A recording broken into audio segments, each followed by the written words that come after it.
Hello, and welcome to today's Cyber Policy Center lunch. We are extremely fortunate today to have Dr. Martin Husovec here to speak with us. He teaches at the London School of Economics and is, in my opinion, one of the foremost scholars of platform regulation with a focus on Europe and a comparative expertise in the things that we've done here in the US. And so he is here to talk about probably the most important item of platform regulation of our generation, which is the EU's new Digital Services Act, or DSA. This is a huge overhaul of what it is that platforms from Facebook on down to a local preschool blog have to do in managing the content provided by users. It creates a lot of affirmative obligations intended to protect users. It creates obligations about when and how platforms take down or demote content. And because it will reshape the behavior of the big platforms that most of us use on a daily basis here and in other parts of the world, we should expect it to have significant spillover effects and potentially become a model for how other countries institute regulation like this. So Martin was deeply involved in the drafting of the DSA and now knows the details inside and out like almost nobody that I've talked to. And so we are fortunate that he will be here to explain it all to us. Let me, with no further ado, please welcome Dr. Martin Husovec. Okay, thank you very much. It's a great honor to be here and speak before such a distinguished audience. So today I would like to talk a little bit about the Digital Services Act, which I think is, as Daphne said, really sort of a one in a generation kind of regulation. It's very aspirational. There are bits of it that are very experimental. But I think it's quite interesting to, even if the DSA potentially won't have the spillover effect, the Brussels effect, as some people call it, here in the US, is to see how Europeans are thinking about a platform regulation. And although, many of these things are not necessarily possible under the Constitution of the United States, I think it's still quite interesting to reflect on those regulatory approaches that we are taking in Europe. So the regulation obviously starts with this idea that we need to solve the problem of content moderation. That's a term that you are all familiar with. Content moderation are decisions like these when YouTube is making a decision about whether something is a copyright infringement or blocking an account. It's a decision of Facebook when it decides whether groups that are discussing breastfeeding and members post pictures should be able to post that kind of content because of the potential clash with the policy of company about nudity. It's about decisions like these when the world leaders are potentially deplatformed for the content that they share. It's about decisions of companies that stop providing some service to other companies because of some potential illegality. Or it's about the stopping of distribution of certain apps, like in this case. So those are very consequential decisions. And if you think about the ecosystem, the digital ecosystem is much broader than just social media, obviously. And through those examples that I just shown you, I think you can already see that app stores also engage in content moderation. Online marketplaces, video sharing platforms are also engaging in content moderation. Airbnbs of the world also engage in content moderation. So content moderation is basically a term that means that the private companies are making some decisions that can be quite consequential about individuals, right? This is ultimately what it means. And the idea here of the EU legislator was, let's try to regulate how these decisions are made.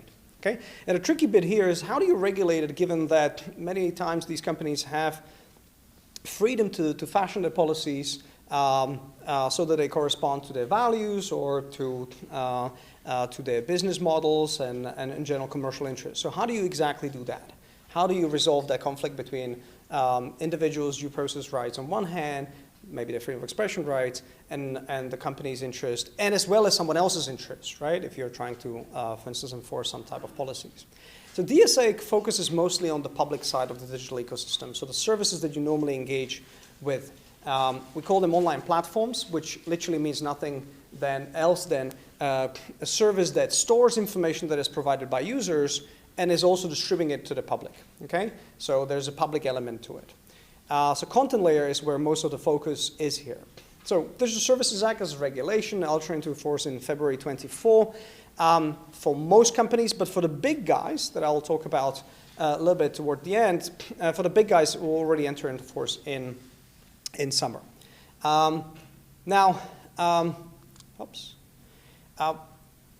Before I get to the details of what the regulation does and I start speculating about whether those goals can be actually met, let me put it in a context and also US context. So we have started regulating internet in the late 90s where we've passed a bunch of laws around the world to make sure that companies won't be necessarily liable for the content that is posted by users. The idea was that we do this because we want to give some boost to the industry, as well as that if we want to preserve the decentralized nature of the medium, where there's no editorial control, you need to do that. Otherwise, with strict liability, you turn the medium into a TV, basically. So we did that. And Europeans here got inspired by the Americans and one specific act in the copyright law. And I think the basic approach was just this. We didn't regulate harms all that much. We just regulate under what conditions you need to remove content to avoid liability, right? Now we are at the moment where we have 20 years of experience. Unlike in late 90s where the usage of internet was below 10% of the population, now we have 90+% of the population in our countries that uses the internet. And obviously, we collected some anecdotes and problems of what can actually happen, and we try to regulate it. The question is, how do we exactly do that? And DSA is perhaps the first comprehensive attempt out there to regulate these risks. Now, what it does is, and that's quite important as well, it basically first says that the rules that we have developed in late 90s still stand. They should still remain on the books. So this idea that the providers are not liable for the content that is posted by users unless they do something, receive knowledge and then don't take down content, is something that we actually want to preserve, right? Because that preserves the nature of the medium.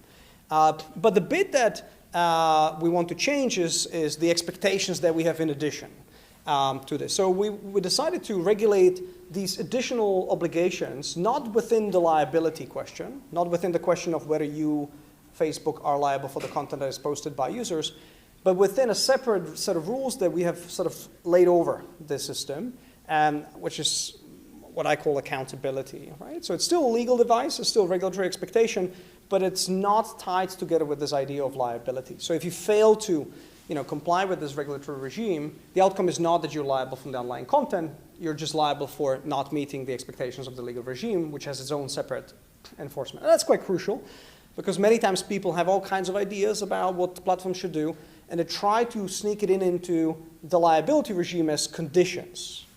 And I think this conscious decision to split the two and say, no, liability is liability, and we have a standalone expectations is a quite crucial one. So, DSA really does all sorts of things. I try to distill the basics here today. But if you look at the guts of the DSA, it's a sort of a system where you have tons of different regulatory expectations tiered according to the type of service, according to the size of the service. But the bit that I want to explain a little bit more is content moderation, and then a little bit about risk mitigation by the very large players. So the two main tools that the DSA has, and two main goals, are on one hand to solve the problem of due process, and that is that individuals have decisions that are made about their content without much of a legal framework before the DSA. So companies can do whatever they want, basically, as long as it's contractually sound. There's no regulation of this decision making. And second is the idea that the companies need to do something to mitigate the risks that the products pose to others. So on the due process side, DSA covers both enforcement of illegal content as well as just contractual contractual extensions that the platforms decide to introduce, right? So this is the difference between prohibiting nude content on Facebook, which is not illegal, but you just don't want to have it because of the advertisers, and illegal content, that's the content that Parliament decided that it's not acceptable for anyone, anywhere, including online. Okay, so as I said before, the key concept for the DSA is the concept of online platform, which is basically a service that stores people's information at their request and publicly distributes that information. And this includes basically companies like social media, online marketplaces, even sort of sharing economy apps, video sharing platforms, and services like that. We only regulate them if they gain particular size, so they have to be mid-sized companies for really sort of more advanced obligations. Otherwise, they, I think, get quite a light touch approach. And then we have a separate category of big guys. And big guys, in our understanding, are services which serve 45+ million monthly active users in the EU, which roughly corresponds to 10% of the population. So the idea is that if you serve 10% of the population, then we have an expectation that you're systemically important, okay? And we will actually have quite few expectations from you in terms of regulation. So big guys in the European market seem to be these. There's still no formal designation, but it seemed like these services will clearly be designated as big services. So these are, big social media companies, 8 actually, several marketplaces, and then and the search engines, which are explicitly brought into the scope, and then app stores, and then some other interesting special services. But it's, you see, marketplaces, social media, search, those are like the big categories here. Okay, so what does the law expect? What does the law expect from companies to do? So if you take this problem of content moderation, this private decision making, DSA basically says, okay, let's slice it up into pieces, this entire process. So the first step is what rules you decide to have, according to what rules you decide. And again, when I say rules, I mean rules other than those that were imposed on you by the Parliament, right? Because Parliament sets the legality for you to some extent. So when it comes to the rule setting, the DSA basically limits it only to a very limited extent. It has some very vague rules about the rule setting, but basically says you have to consider fundamental rights, you have to explain what the rules are, so you have an obligation to codify your restrictions, explain them up front in the terms and conditions, so you cannot make them on the go. And they have to be broadly proportionate, right? Whatever that means. So we can get to that point, which is a little bit more technical legal issue. But broadly, it says very little about how you set your rules. Right? It says proportionate, whatever that means. Let's set it aside. It says explain your rules so that they are intelligible for the users. But that's it. So in terms of the rule setting, rule making of the platforms, it actually doesn't regulate it all that much. It has some very general language that you have to pay sort of due regard to the fundamental rights. But what exactly that means, I think it can be argued, and in my personal view, it probably amounts to very limited constraints. I'll give you some examples where I think it might bite, but in most cases, I think companies are free still to set their rules as they basically see fit. Now, what the DSA does then, though, it focuses on the process of how these decisions are made. And because DSA does not impose monitoring duties, that you would have to, proactively find stuff, it still relies on the model of, you receive notification and then deal with the notification. So notification is the basic vehicle. So what the DSA says, okay, we have some expectations for how notification looks like, and then we have expectations for how companies make the decision. So when they make a decision, they need to issue so-called statement of reasons. Statement of reasons basically means individualized explanation why we decided to take action against your content. And action in this case can be any restriction, not just takedown, but also hiding content, taking some privileges from your account and stuff like that. Then in addition, DSA regulates basically the process through which you can contest this individual decision, both within the company, kind of appealing it within the company, as well as going external to someone else. So again, this individual decision, it's not necessarily, there's no expectation that the individual decision is made by a human. In fact, I think everyone understands that this will be automated. But the key difference, I think, is that you cannot receive an explanation that says you violated terms and conditions, right? Because that's not specific enough. You need to know what exactly you violated and why, what is exactly that is the objection against this specific piece of content, linking it to the specific provision, because you need that information to be able to successfully appeal, right? And then you can successfully appeal within the company. You should be, offered a free system to appeal decisions that is timely, objective, etc., whatever these things will eventually mean. But a key thing is that you need to have that system in place. You cannot just say we don't allow any appeals on this, right? And for the appeals, you need to have a human that actually is in the loop. You can have technology, but a human has to be there somehow involved. Now, of course, you look at this and you think, well, what exactly is this going to do? The companies can just pay lip service to this. And I think one of the experimental pieces that puts a pressure on this internal appeals is the external appeal mechanism. So DSA creates this idea that you can have external bodies to which you can go, and these bodies will hear your appeal, right? And they will make a decision that is not entirely binding for the company, but the company has to justify if they don't follow this. And particularly for big companies, because of the broader regulatory setup, this can come to bite them if they ignore them systematically with just justification. And the key feature here is that if you come and complain to this body, and you potentially perhaps had to pay a fee to get in and have your case reviewed, if you win the case, the platform has to reimburse you for the fee. So they potentially face the risk of paying for your fee, meaning they have costs, in case they made a mistake, at least as judged by the ADR. And that introduces the idea that, okay, perhaps we want to resolve more of the stuff through the internal appeals, because we don't want other people to go and complain externally, because that can create a cost for us, and we obviously don't want necessarily to pay for operating these procedures. And this is something I've proposed in the literature. It's an empirical work we have done, experimental piece, where we tested this in a lab with students and through a sort of game theoretical setup. And we've been sort of trying to show through this that if you put what was missing, an external pressure against over removal, which is always safe for the companies to do, you remove content because you're worried about liabilities, you can push the companies to improve the internal appeal mechanism. So that's, in theory, what this should be doing, right?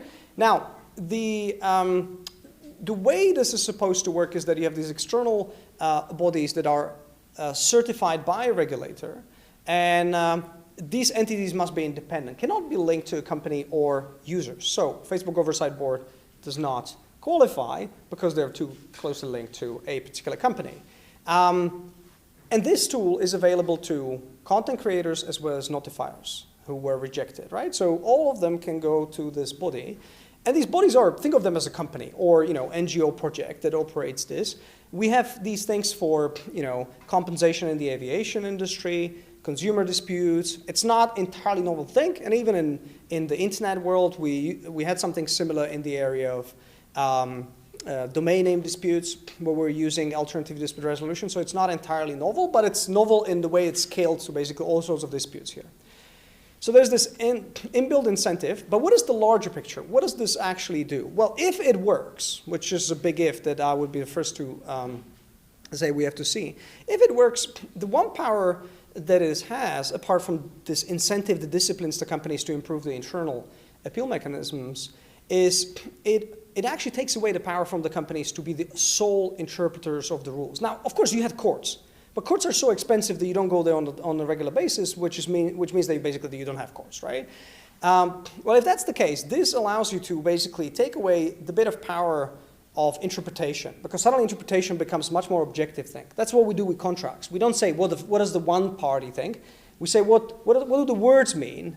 What do the words mean to the parties, right? What is the objective meaning? So you lose power over interpretation to some extent.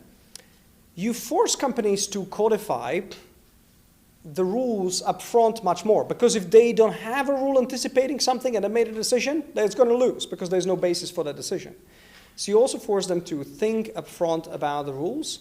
And finally, well, because of the cost, they try to actually improve internally the appeal so they avoid the external cost of compliance with these things. But what it doesn't affect the ability to make the rules.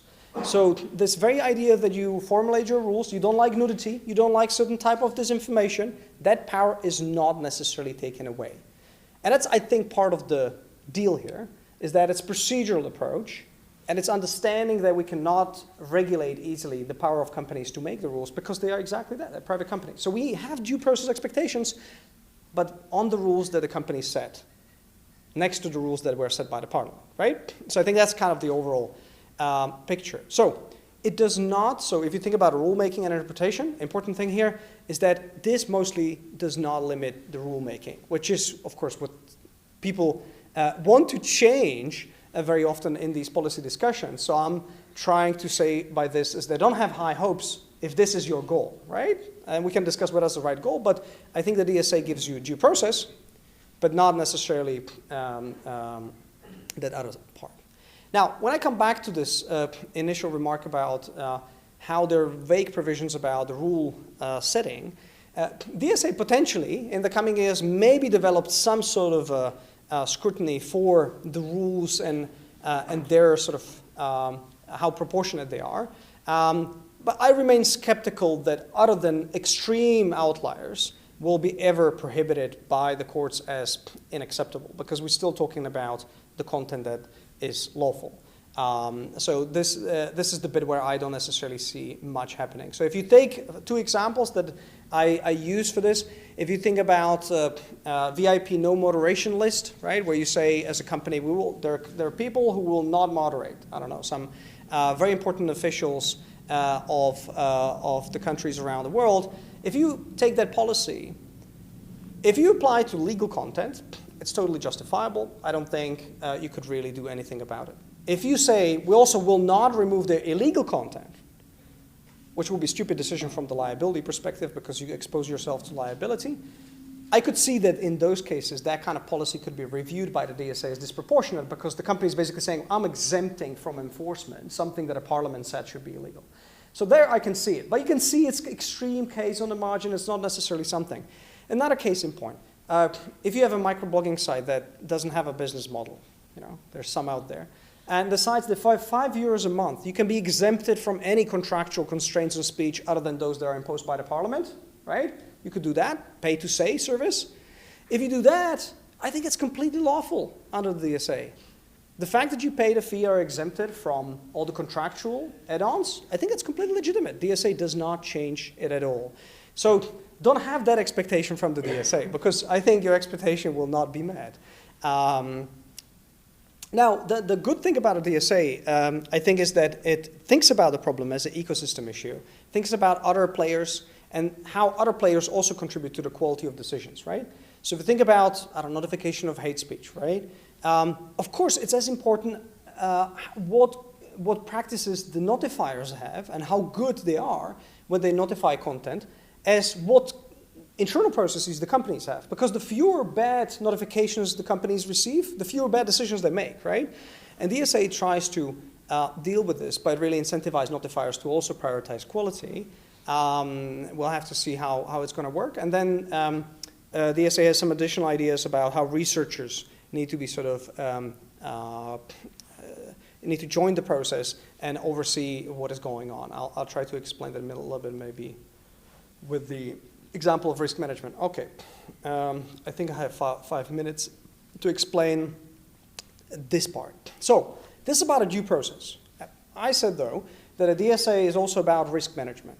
What exactly do I mean by that? Well, very large players, it's understood that the risks that very large online players create in the society can come from all corners, right? It's very difficult to anticipate. It's very difficult to understand what should be done. So what do we do with such a situation? The European response is that, okay, since we don't know, how about we create a regulatory dialogue about the risk, okay? And we only limit it to the big guys who we know can afford this.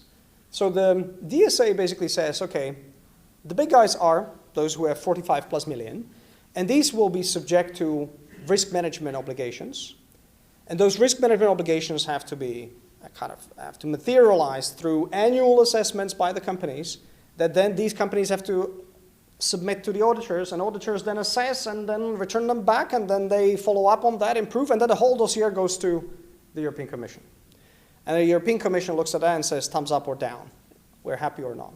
And all companies do this. So you have learning, because you can see, and the public learns about this, and in parallel researchers get access to the data to be able to maybe fact check and contradict some of the things the companies claim that they're doing. Okay, so that's the kind of the idea of the regulatory dialogue. I'll tell you some more details about this, but that's a kind of a broader sketch. Now, important here is that I think it's really a regulatory dialogue. It's not like the regulator has exact idea of what you should be doing. I think the very idea why we have this dialogue rather than like a hard rule is because we don't know, and the companies know better to some extent. Now, we also realize that we cannot trust the company entirely with this. So what else can we do? Well, we invite the researchers to inform us more, right? And I think that's the kind of the regulatory technique that that the DSA tries to do here. So these very large guys will basically have to do these annual assessments. And once they do the annual assessment, they as I said, they will write a document about it, submit to the auditors. Auditors hopefully give them bring them some helpful suggestions. Of course, there are tons of problems with this. How is it going to work? You know, how can you effectively do this work? Then it comes back to them. They follow up, improve their processes. And it's mostly, and this is what I want to stress, it's mostly about the processes. So again, don't have the expectation that the company will be forced by the regulator to change the class of content that it allows. So it's not like the commission's going to come and say nudity from now on is too risky and you should prohibit it in your terms and conditions. On the contrary, the mandate is only to improve the systems to manage the risk. And in my personal view, and Frank, of course we can debate this, it only gives the mandate to the commission to use or to think about the mitigation measures that still have that leave some agency with the individual, right? So it is about a system design and about the kind of decisions that still leave the user in charge to some extent. So yes, you can maybe change the defaults, but still allow them to switch it off. Yes, you maybe give them more explanation, but still allow the user to actually make a decision. So it's not about a sort of concealing that you want to change the kind of content that is allowed online. So it's really about a process. So again, if your expectation was that through risk management, finally self-harm as presented to children will be made illegal, I don't think this is what you are getting out of this. And I think there might be good reasons why you shouldn't be getting it out of it, but I think this is kind of the basic expectation. So the whole process is really set up to force companies to think about the problems, document it, and allow others to comment on it, and then have a conversation about this. Now, of course, in the conversations, company will tell you fines can fly when something goes wrong, and that's a little bit a question of what standards the Commission will eventually adopt. Part of the problem is that if you don't know how to anticipate a risk, it's hard to actually capture in the legislation in a precise way, which is why when you look at the legislation is also remains very vague. So it talks about systemic risks that are created by the design, functioning, and use of these services, which is literally everything, right? And it speaks about the actions that you need to take. But these actions need to look at all sorts of things, right? It potentially are risks coming from the area of illegal content, so everything that a parliament said should not be allowed. Public security in elections, because those are the experiences that we had, or health and well-being. And then there's a catch-on category of fundamental rights, right? So everything else can fall under the fundamental rights. You see even consumer protection is there. So many different concerns. I actually characterize this as everything we cherish. So it's really everything it could fit in. I couldn't think of a risk that probably doesn't fall in. Which of course brings the problem, how do you prioritize? How do you exactly prioritize what is the key problem that you as a company want to resolve? And I think that is obviously difficult. And we need to develop methodologies for this, right? And I think there are ways out there how to think about this, but this is the key challenge. And I think maybe this is audiences, is the audience that can come up with some ideas and share them with me. I'm writing a book on this, so I definitely welcome any pointers to the literature. I have some thoughts of my own. But the crucial thing here is really that we are thinking about problems to which solutions can be found in the area of empowerment. So it's about nudges and incentives. It's about restrictions that still leave users in agency when it comes to legal content. When it comes to illegal content, we have many more things we can do because Parliament already gave us legitimacy to basically eradicate the content if we can. But for legal content, it's much more difficult. And I think that's just the sensitive and the difficult part that any regulator that tries to deal with this will have to deal with. So looking forward to Daphne's and any questions that you might have, and that's all I have at this point. Thank you.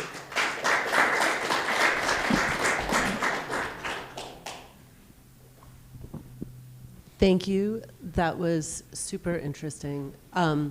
So I want to start. We have some questions coming in from Zoom, and there will be questions from people in the room, but I'll take the moderator's prerogative to hit you with a couple of questions first. Here's a high-level one. So I tend to think of intermediary liability laws like this, the laws about platforms' responsibility for content, as balancing three big competing policy goals. One is preventing harm by getting them to take down, anything from hate speech to movie piracy. The second is protecting the free expression rights of the users. And then the third is encouraging innovation and competition among platforms. And so all of the really specific provisions in these laws are kind of dials and knobs to pick your balance between those things. And one thing I think we've learned from your description is when it comes to saying what speech is going to be allowed online, the DSA's choice was to just keep the laws that are already there about what's illegal, and all the other decisions about what speech stays up or comes down is in the hands of platforms. So it didn't make any changes there. But I'm curious where you see the DSA prioritizing one or the other of those goals, or what stands out to you about how it navigated that trilemma. Really interesting. So yes, I think the message. Can you hear me? Okay. So I think the message is indeed. Okay, now I forgot what I want to say. I think the message. So you were asking sorry. About competition, yes. Free expression, and Right. harm prevention trade-offs. Yes. Okay, I forgot what I want to say, but I think the DSA navigates it. I mean, the thing that. Okay, yes, I know. So the primary message I think on this that the DSA gives is, well, pass legislation that prohibits something. So if that's really your concern, that this type of content shouldn't be online, then do what you should be doing, and that is pass legislation that prohibits that content, and then defend it against the Constitution, right? That it's a constitutionally compliant, type of rule. So I think that's the first message. So DSA is kind of a sort of extra layer added on with the expectation that a parliament does its job when it comes to regulation of illegality. So that, yes. Now, how it sort of navigates these three different things, and I do agree with you that it's about these different interests. I think clearly one thing is that looks at the size of the companies 20 years later and says, well, the big guys, we're not so worried about their problems of compliance and the cost of compliance. So I think there's this realization. But even with them, I think the fact that users would be affected by too proactive measures leads them to not necessarily be too ambitious, right? Some other countries, the UK, go a step further and say you should prevent that users encounter unlawful content, so imposes sort of monitoring obligations. And I think Europeans stop just before that and stick to the old rules of reactive measures, partly because they realize that this poses not necessarily cost to the companies, that's not the key problem, but it's the cost to the receivers, right? The users who might be receiving this information. So I think definitely the realization that these are big companies, compliance cost is not such an issue. I don't think competition is actually seen as the key concern here. But ultimately, I do agree with you is that if you sort of go through this and realize that rulemaking is not constrained, you end up in the same place, which is if you don't like the rule and want a company to change its rule because the parliament won or cannot, then the only way to do it is by competition, right? But in a way, this regime is about trust and safety rather than competition. So I think this is why it's probably not a key concern for them. But yeah, I think it's to sort of try to navigate the trilemma, sort of by putting a lot of faith into the old idea that it's a joint responsibility of several actors to get rid of the illegal or otherwise problematic content. Great. It looks like Nate has a question, and then we have a question in from Rihanna Pfefferkorn. I'll go to next. So my personal view is that there are provisions of the DSA which cannot be enforced. And one of them is notification for downranking. All right, so if the algorithms inherently downrank content, I mean, that is what they do. And it can't possibly be the case that any time a user's content is downranked because there's some feature about it, they need to be notified. And this is not like a broadside against the DSA. You're just going to have to, the courts there or whoever else is just going to have to realize that's not sustainable. And so that then there's going to be some way of muddling through on that. So answer that, and then if I could slip in another question, which is, just so I understand, there really is no consequence for a platform that chooses not to mitigate systemic risks, right? There's no legal consequence to that except maybe public opinion shaming. No, there's I perhaps didn't express this correctly. No, there definitely is enforcement system on top. It's just that I think it's not easy for the European Commission to simply come to the point and say, you misbehave so clearly that you should be punished through fines. I mean, fines are in there, but the problem is you need to have a clear benchmark to be able to say who is deviating too much from the benchmark, right? So I think you would already need a few years of experience of seeing what the industry can do, and then maybe have a player that suddenly entirely disregards all of this and cannot justify it. And I think at that point you can enforce it. But I just cannot see how in the early stages of the legislation, where all companies show that they do something which is sensible, and several institutions, including researchers, might confirm that a commission sort of comes in and says, oh, but we have a different idea.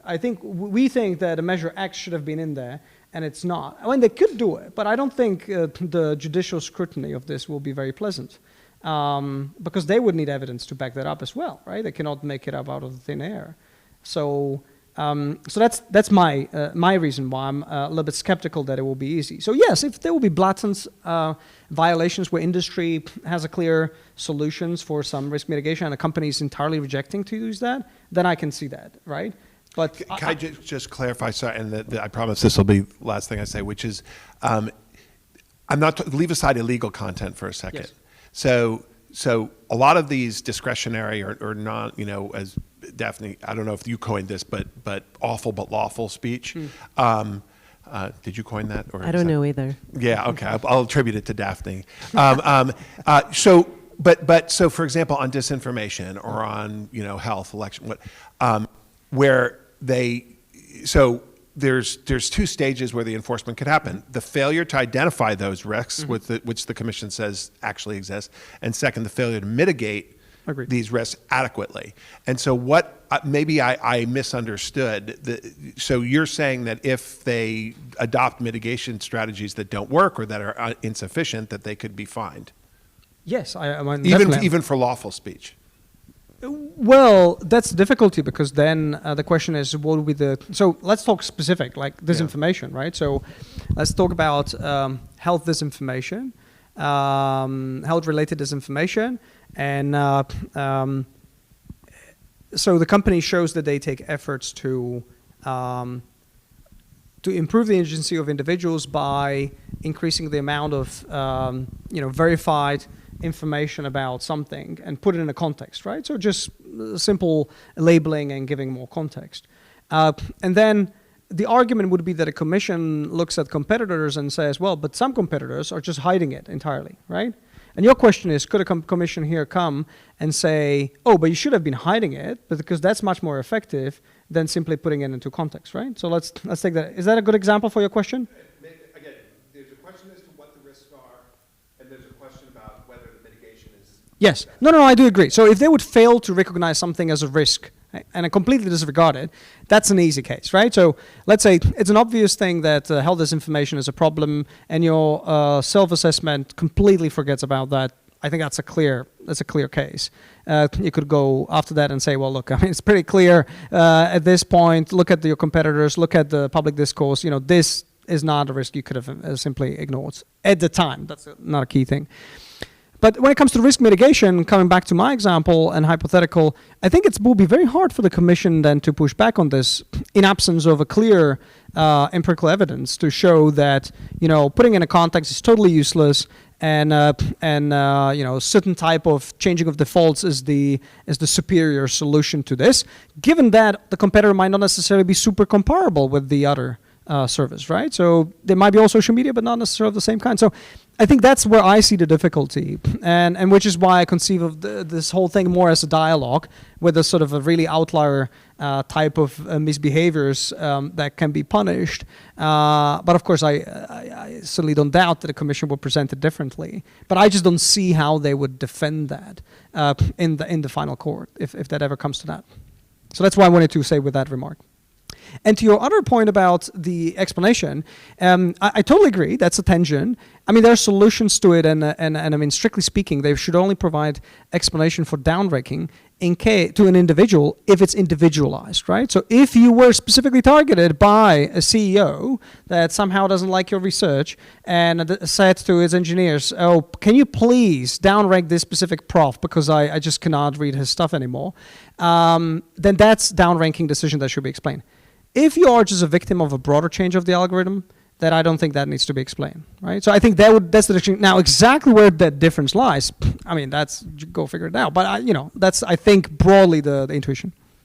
And maybe to supplement that, if it is a change to the algorithm more broadly, like it's on the side where you don't give a notification to the users, there's a separate transparency provision about that, so you disclose it in this other way.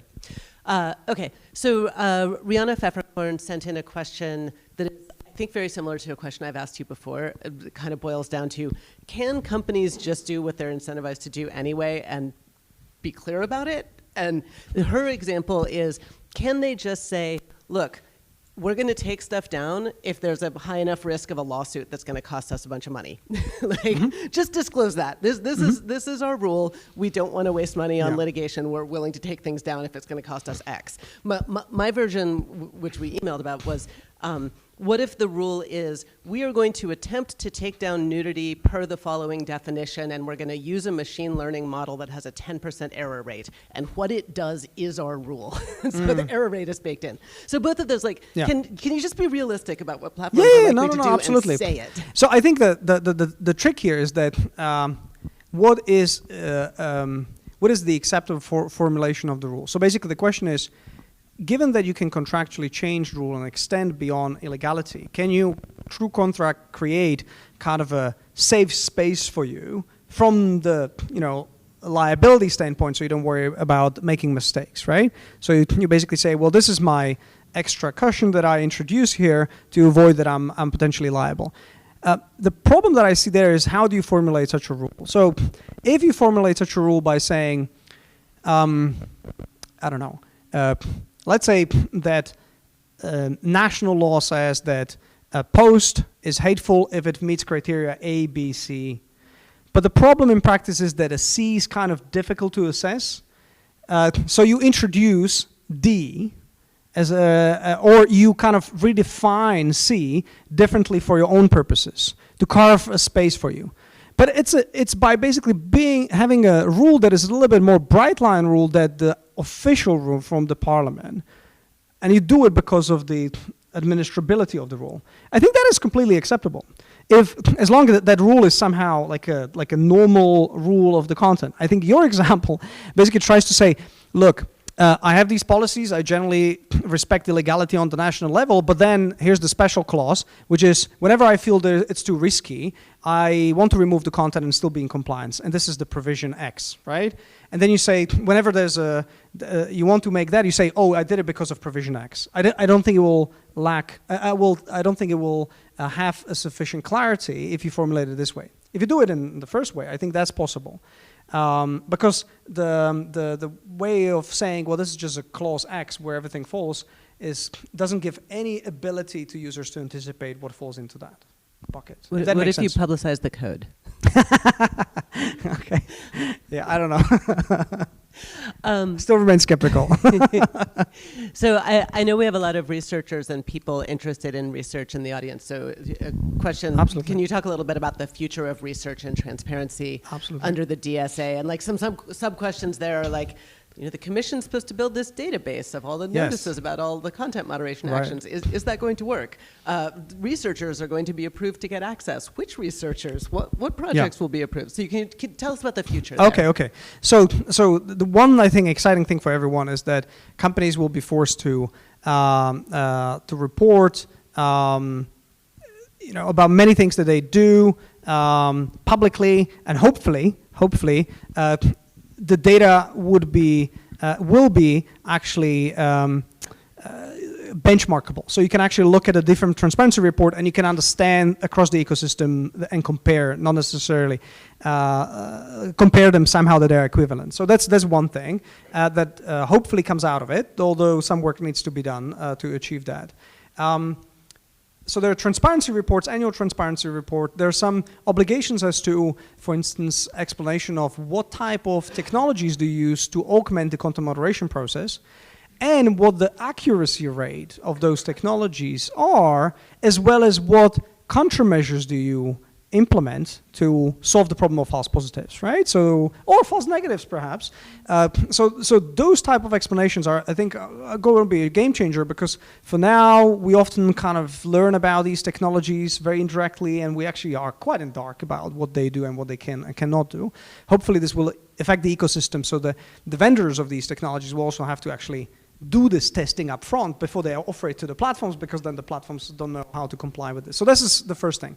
Second thing is about a researcher access. So there are two different types of data that you might be able to get access to. So one is vetted researchers route, which is basically for data that is held by the companies, and it can be really any data. So the DSA doesn't specify this. Can be, governance related data, can be the data itself. But basically it's a type of getting a privileged access to what the company has.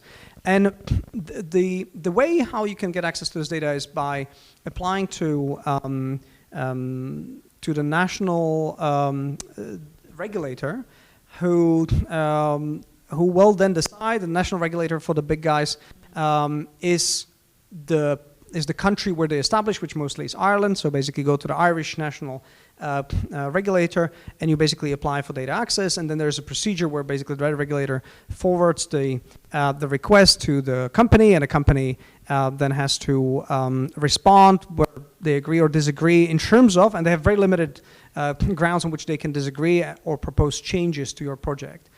But the difficulty here is that while they don't have too many different grounds for which they can reject the request, the problem is that you need to be very specific in your formulation of the project. So the project has to be very clear about what exactly you need, for what purpose, what you're testing, and there are some limits to the kind of research that you can do.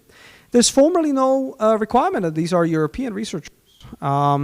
But if you get excited, of course, the GDPR will likely impact any data transfers that you might be interested in doing to get access here in the EU. So that remains a big issue. So even in theory, US researchers can get access to this data as well. The problem remains with a data transfer. And there's another route which is for public data. So the data that companies do not hide, because it's the content that you can observe. And that is a provision that gives researchers basically a safe harbor when they scrape this data for the purposes of the analysis that is useful for the DSA. And I think that is quite interesting, which basically encourages researchers to build the tools. And there, it also allows this kind of exploratory research that you need to do before you can formulate a proper project to actually go and apply for the privilege access. So that's kind of broadly the framework. Is there anything specific that I should add to that? No, I think that Okay, was great. very useful. Thank you. We have a question over here. Thank you. I think this is the first time that I phrase it like this, but I want your help in helping me formulate a question because I'm not sure what I want to ask. Yeah. So Yeah. here it goes. I witness from working with grassroots organizations that there's a trend, and Europe is not immune to, I mean, especially in countries where extreme right or authoritarian-leaning governments are taking over, that surveillance has become a way of suppressing free speech. So this is my context. What I want to ask you, and if you can help me with that, I'm very appreciative. When one weaponizes the regulation system that is supposed to be in place to protect me, and I'm talking about using content moderation as a tool for fiscal control, as a tool for surveillance, even as a tool for harassment from authorities, from governments, or even from platforms themselves. Is the Digital Service Act part of the tools that are used to suppress populations, free speech, democracy, et cetera, et cetera? So I mean, first of all, it happens all the time, right? That the tools that have good intentions are used by the governments. We see it with data protection law in Europe, in quite a few countries, where governments are abusing data protection law, although it was meant to protect individuals. Now, where does the DSA sort of fit in here? I mean, the first thing is that we should say is that we need to compare it to the world before the DSA, which is still today's world. I think, and today's world is wild, wild west in terms of what the governments can do. So, in my mind, it's improvement because it curtails or at least disciplines the actors into certain type of procedure. Now, we can then discuss whether the procedure cannot be abused, but I would say on the sort of macro level, it is an improvement if you have to fit it into the procedure because there are many more steps that can be observed, and as a result, you can uncover abuse. So that would be kind of my first response to that. Now, could there be parts of the DSA that are abused by the government? I'll be surprised if they don't find a way how to abuse it. I mean, this is part of the... and I think then we have to find a response to this. Clearly, that someone's going to find a way how to use this as a tool. I mean, the useful thing about the government's actions is that we have a solution for that, which is called fundamental rights. But of course, it has its issues whenever there's interaction with the private actors. And I think that's kind of where your question is, right? What if there is a convenience, marriage of convenience there? Yeah, that remains an issue. I think DSA maybe has some keys to solutions on a broader level because it tries to give collective action, right of collective action to NGOs to basically enforce certain type of obligations like these due process obligations against the incompliant companies. So maybe some of these cases, but again, it's hard if I don't see the exact examples, although I'm sure that it will come, can be resolved through this recourse that NGOs then can use to basically use the DSA then against the government to prevent the abuse when the providers are not necessarily sufficiently pushing back. But yeah, clearly this will be happening. I don't have a good examples of what can happen. Maybe Daphne has, but clearly this someone was going to find a way how to abuse some of the tools. There are too many not to be ignored. I have so many examples, but the one I'll mention is the NATO indicating that they wanted to qualify as researchers getting access to the data, personal information about users that companies hold.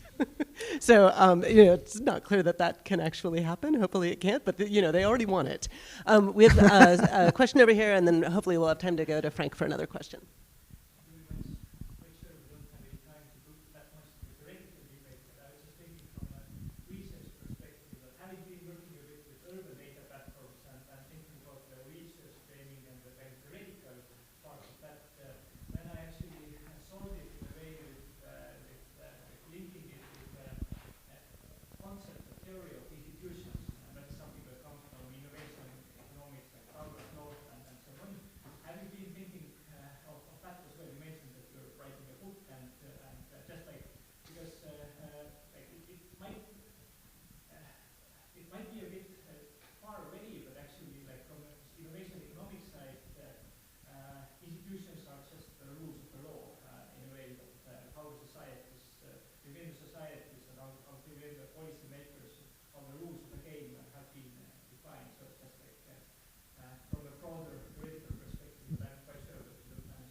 Yeah, so I'm definitely open. So if you have any suggestions of sort of the ways to look at this, I'm definitely open.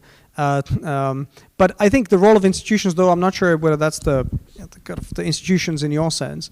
I think it's crucial. I keep saying and repeating is that there are many points where DSA can fail, and they are not in the hands of regulators because DSA relies on individual. Institution, societal structures, whether that's NGOs, whether that's companies, whether that's auditors, whether that's something else, dispute resolution bodies, that someone creates them, runs them, and uses the tools of the DSA. And if any of this fails for whatever reason, because there's no commercial interest, there's no societal interest, there is ignorance, I think the entire concept can collapse or have a significant problems, which is also why I keep saying, in a European context, is that it's all nice and well that we have common set of rules, but the experience of the DSA will be very different in a country that totally neglects the institutions, don't give the money to researchers, don't have local NGOs, all of it, because no one's going to use these tools that can push back or, achieve some of these beneficial outcomes. Compared to a society that has all these institutions. And since we are divided by language, unfortunately still, those institutions have to be local and in local language. So I think that remains an issue where you can maybe observe that problem, that institutions are the key to actually to have any of this really change anything on the ground. All right, we're going to try to very quickly squeeze in one more question. Yeah, could you say something about the politics of content moderation in Europe? So what's riling the debate here are conservatives who feel that the platforms are muzzling them. And so their response has been passing laws that basically are must-carry provisions where platforms are not allowed to silence them. But it sounds like there's nothing in the DSA that would give them any joy, right? Platforms can do that. Does that just reflect the fact that conservatives in Europe aren't making noise about this? Nobody cares about that issue. People don't think that, Fidesz being deplatformed is a big problem, or yeah. So thank you. So I'm not a political scientist. So my answer to this will be very much from the perspective of an expert in the field, not necessarily expert on sort of discourse in many countries where this is debated. But my sense would be that. Politicians sometimes don't have idea of what they are actually adopting. So they might think that the DSA gives them the solution where it actually doesn't, right? So someone managed to successfully fool them in the process, maybe. I think that's maybe part of the story. But I don't think, yes, you don't have such an extreme push for, although we have examples. Poland tried to do something like that, but it never materialized, right? But they do try to do exactly that. Must carry for all the legal content, right? Probably informed by the US politics, right? Some European countries are very keen on sort of emulating the US polarization because that seems to be an interesting thing to try before the electorate. But so far I haven't seen that it would spill over so much to the digital debates and about sort of culture wars about the content moderation. I think it might come as in the context of specific issues where people then realize, okay, what are our rules on this? And at that point, the interesting bit will be, from the national standpoint, is that this is a European regulation that ties the hands of the national parliaments. And then only at that point, I think they realize that, oh gosh, we can actually not change the rules, because the only thing, well, not the only thing, if I exaggerate a little bit, that they have still a lot of control over is the notion of illegality. But they're also disciplined by the European Convention of Human Rights, so not necessarily entirely. So I think it might be, in fact, a little bit of check on what might be coming, and it's still not there. And national regulators will clearly, national parliaments will clearly realize that this is a limit on their ability to go haywire with some of these proposals. Maybe that's because it wasn't so, the debate isn't so extreme yet, and it might become extreme, so we kind of did it at the right point. But I don't know. I'm not sufficiently informed about that, but that's an interesting point. Thank you so much, Martin. This has been fabulous. Let me just let everybody know that next week's speaker will be Shelby Grossman, talking about whether AI can write persuasive propaganda, which I bet will be awesome. So please join us then, and thank you so much, Martin. Thank you.